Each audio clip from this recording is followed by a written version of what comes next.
Well, thank you. So I mentioned that our concert celebrates the heroic, and you're going to hear it now in all the music of the second half. The next piece we're going to play for you is a piece that I composed in honor of Wall Street journalist Daniel Pearl.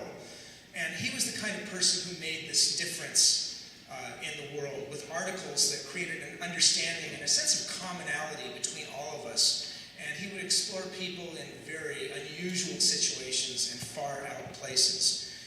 When I was invited to compose a work in his honor, I read Judean Ruth. His parents had me read the At Home in the World, which is a book of his collected articles. And it just gets overwhelming, the emotional power, the cumulative effect of reading these articles, where you meet character after character, and you just kind of, like Dickens, you just kind of fall in love with the human beings. And so it was so moved me that I felt the commission I wrote had to have his words in it. And so I composed stories from My Favorite Planet, which has actually six articles of his and 7 pieces. And so what you're going to hear is 2 pieces from that. The first is a bittersweet story. It's the story of 2 lifelong friends, one Serbian, the other Albanian. And their friendship comes completely apart because of the horrible civil war in Kosovo. And again, Danny writes the article in a way that's just so touching. And the piece after that you'll hear is I call it Tears of Kosovo. And then the second piece is a very humorous piece. It's an article that actually took place here in Los Angeles. And it begins with a violinist's worst nightmare, leaving their violin on the roof of a car and driving off. And it's even worse because this violin was a Stradivarius. And so the instrument turns up much later, but the new owner won't give it back to the rightful owner because she says it's the only instrument that lets her play in tune. so this became the Wall Street Journal's most popular article, and it was written by Daniel Pearl. I set it as a tango, and in between the tango, you'll hear little passages where the orchestra and the soloist play in scales, hopefully in tune.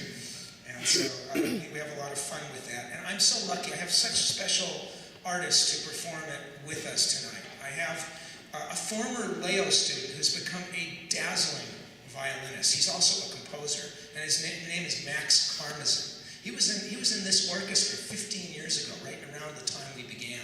And so it's so exciting to reconnect with him now. And then for a reader, we have a dear friend of mine who is a Grammy Award-winning musician, an extremely fine classical guitarist, a promoter of great 20th century music that was composed here on the West Coast, Lou Harrison, Erie Parch. And he's also a well-known radio host for KPFK, their global village. And so I'd like you to give a warm welcome to Maxwell Karmazyn and John Schneider.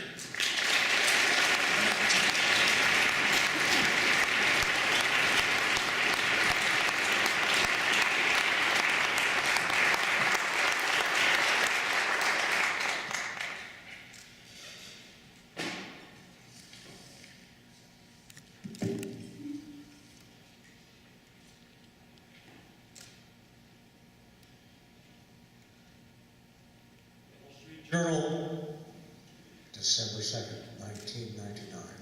Reporter's notebook.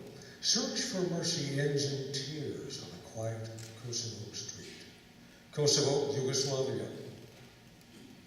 President Clinton came to Kosovo last week, pleading for a little ethnic reconciliation. This reminded me of my first trip here in June, when I searched in vain for a story about ethnic Albanians and Serbs moving beyond their hatred.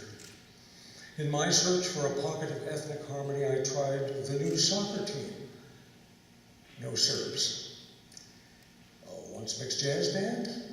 No gigs. Even a mental hospital. There, ethnic Albanian nurses told me the Serb staff had fled, told the patients to leave too, and taken the telephones. Only one encounter seemed to offer any hope for Serbs and Albanians living together. It took place on a quiet residential street. And last week, on a return trip to Kosovo, I decided to see if the story had a happy ending. In the third house on the right lived Rade Vodic, a 70-year-old ex-railroad worker. Rade is a Serb. Next door lived Hamid Fazlou, 68 years old, a retired mill worker and ethnic Albanian.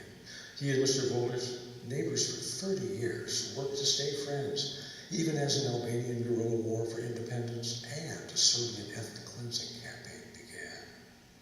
On March 27th, soon after the NATO bombing began, Serb vigilantes shot up Hamid's house while he cowered on the living room couch. Rade said he persuaded the vandals not to burn his house. Hamid spent the night at Rade's house, then left for Kosovo. In their tiny home, Rade and his wife showed me a letter their neighbor had written while taking shelter with him.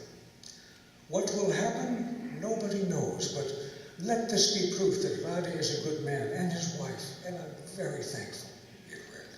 Still, Rade and his wife weren't sure they would stay. All around, neighbors were pooling their money to rent trucks to move to Serbia proper. That was 4 months ago. There are few mixed neighborhoods left. I visited Hamid first.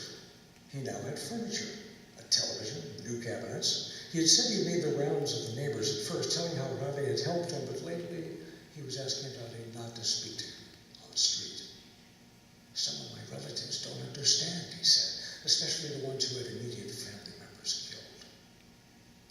Next door, Rade and his wife greeted me warmly and asked if I could help them determine if the German marked notes they were about to receive for their house were real. They had gone with one of the many Albanians who knocked on their door asking to buy the place. They were tired of rocks being thrown through the window, and they were moving in 4 days' time to live near their daughter and son in Belgrade. It was a tearful moment. Rade and his wife had built the house thinking their children would live there. I wished them luck and said goodbye. My driver was across the street. I was worried. I thought those Serbs killed you, he said. And then, the people who bought this place are crazy. They're going to have it for free. The Serbs are going to have to leave anyhow. Thank you, Ajim, I said to him as we rolled toward Pristina. Thank you for reminding me that I'm in the ballgame.